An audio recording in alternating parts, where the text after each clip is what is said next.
नमस्कार, मैं हूं Amod Srivastava. Amazing thought, amazing message, amazing story की दिशा में एक कदम और आगे। आज एक बहुत ही महत्वपूर्ण जानकारी कि भगवान को भोग लगाने के पीछे सनातन विज्ञान क्या है। परंपरागत हमारे घरों में माँ सबसे पहले भोजन बनाकर ईश्वर को भोग लगाती थी, तत्पश्चात ही सभी को भोजन कराने की परंपरा रही है।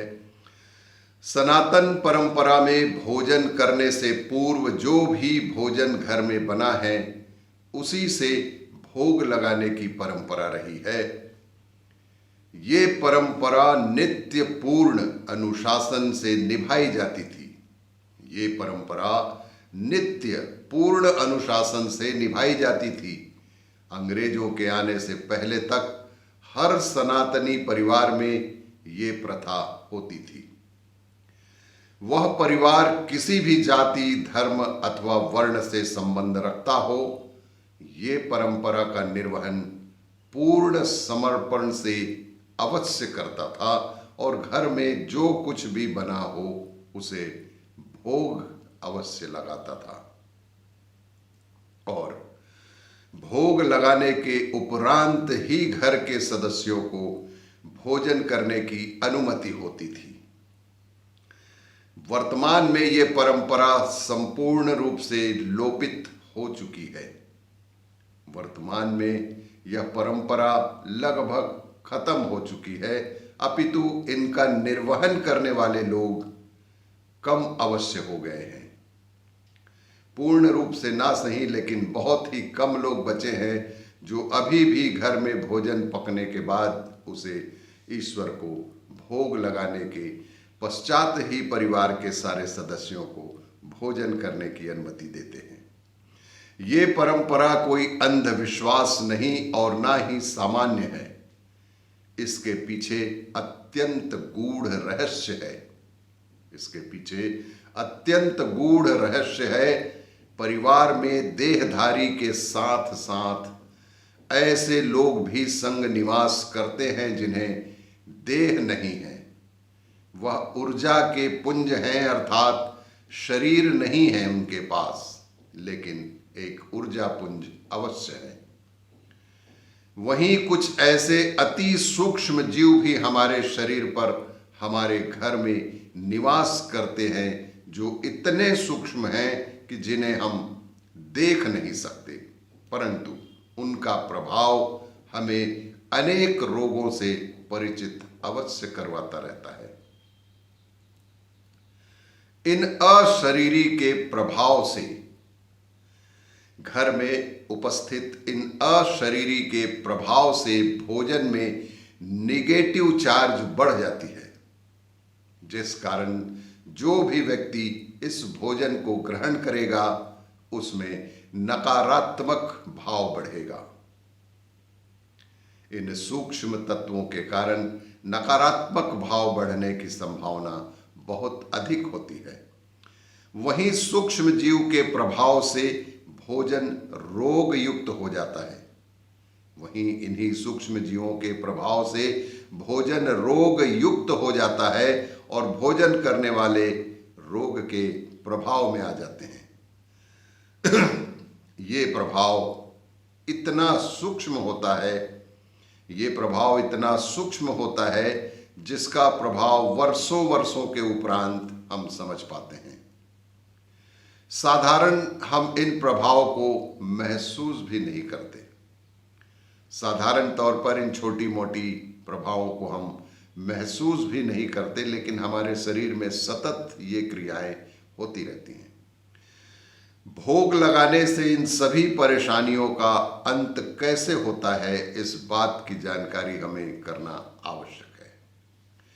घर में भोग लगाने का कार्य घर के एक सदस्य का होता है जो नित्य सुबह स्नान आदि से निवृत्त होकर, स्वच्छ होकर पूजा पर बैठता है और अपना नियमित पूजा करता है।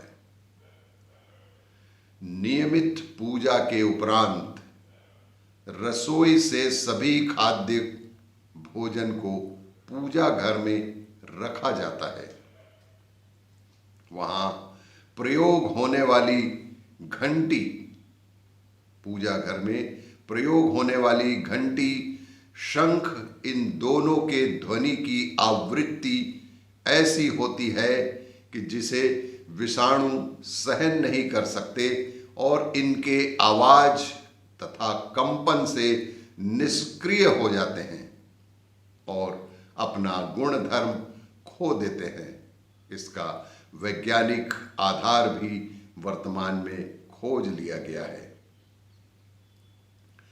भोग लगाया जाता है तो इसमें तुलसी के पत्ते भी भोग में डाले जाते हैं।